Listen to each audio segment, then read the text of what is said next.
L'activité patrimoniale selon les GIRA. Quel type de société patrimoniale choisir? SCI ou SAS?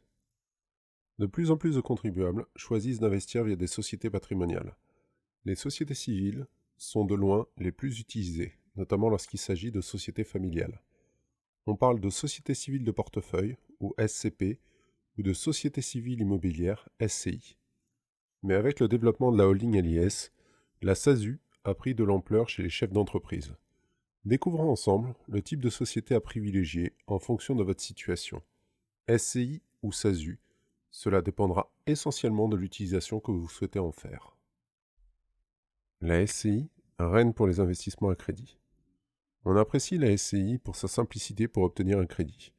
Contrairement aux autres types de sociétés, le crédit sera accordé par la banque en prenant en compte la situation de la société ainsi que de tous les associés. La raison en est simple. Les associés d'une SCI sont responsables de manière illimitée avec la société en cas de défaut. Cela fait toute la différence vis-à-vis de la banque. Par contre, on comprendra rapidement la limite juridique que cela peut rapporter pour des investisseurs voulant limiter les responsabilités à leurs apports. Attention tout de même, car pour créer une SCI, il faut disposer au moins d'un second associé. Pas de SCI possible avec un associé unique.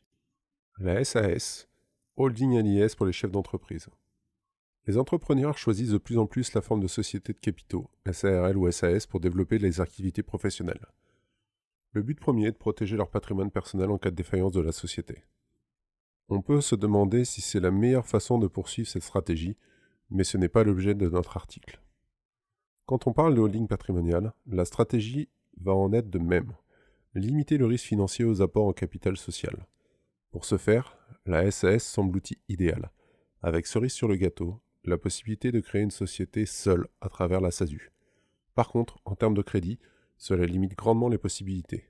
Afin de calculer la capacité d'endettement de la société, il faudra prendre uniquement en compte ses bilans. Sans antériorité fiscale, pas de crédit possible, sauf si le dirigeant se porte caution personnelle sur l'investissement.